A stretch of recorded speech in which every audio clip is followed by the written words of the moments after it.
Yeah. So Karuna Shakti. What I was also kind of going to in my head when we're talking about this importance of communication and how we're communicating is, is communicating our needs.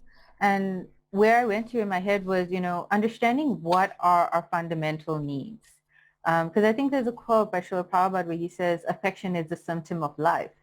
Yes. And I think sometimes we end up going, a little bit too austere or renounced in our relationships, and we don't have our fundamental needs met.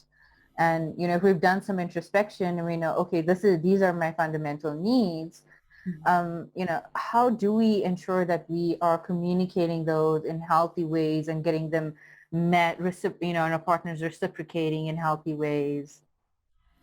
By switching our complaints into requests.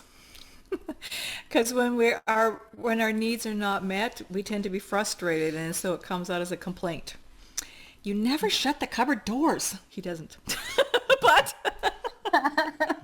Well, I never used to because he's okay. We won't have a fight yeah, here. nobody responds to complaints. You need something, you complain.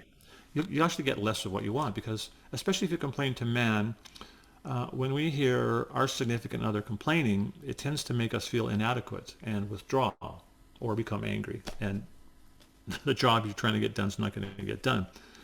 But as Uttama was saying, if you can Request. say it, express it as a need, and especially how that need will add value to your life, it clicks. And very practically, it worked for me because she was complaining for years. I'd help with the dishes, but I'd always leave the cupboard doors open. She just asked me to put away the dishes. I did that, so I was like, I did my job. Didn't ask him to shut the doors. And it never clicked. It He doesn't never, see that they're open. no, it never, just actually did not register, even though she's saying it. And then one day she just came out and said, when you help with the dishes and you put them in the cupboard, she said, if the doors are left open, um, I'll look there later on. I'll kind of see some clutter, and she said it just makes it seem like there's still so much work I have to do. But if you close the doors, it's hidden. I can feel peaceful. I said, oh, I get that. It's easy. I can close the door, no problem. Still forget, but I kind of remember. So it is important to say how you can add value to your spouse's life. So we have a need, and whatever it is, but if we can express to our spouse, we're not just giving them a to-do list. I need you to do this because I need. Um, you know, if you could do this for me, I would feel. You can just fill in the blank. That it would help me feel. It Supported would or add. loved It would or add value to my life in this way if you did that. Because ultimately, we do want to add value to each other's lives. and when they do it, if we reinforce it, oh, thank you so much.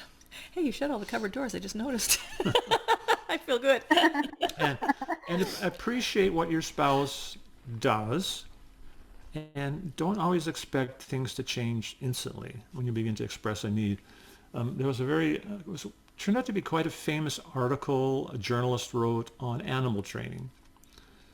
And so this lady was going to write this article on how they train animals, and she's studying Dolphins or something. dolphins and monkeys, and they can get monkeys to ride skateboards. So how do you get a monkey to ride a skateboard? It's like a big, pretty big task. And so what she discovered was they bring the monkey and put the monkey in a room with the skateboard, and if the monkey got close to the skateboard, they'd give him a peanut.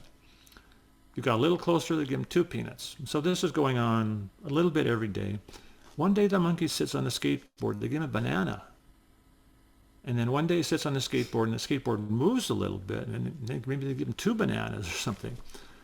And somehow by that positive reinforcement, one day here's a monkey riding a skateboard because they just gave him this positive feedback. And so what the author of the article said, her husband was always just dropping his laundry everywhere. And so she said, okay, I'm gonna try this technique. And so one day her husband dropped his socks, you know, 3 feet closer to the laundry basket, and she went and gave him a big hug. And after a few days, he realized what was going on. They had a big laugh about it, and he started changing his behavior.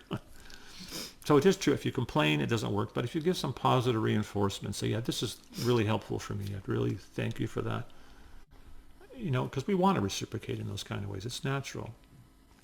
So complaining is very detrimental. So that's the last thing you want to do is complain about your needs.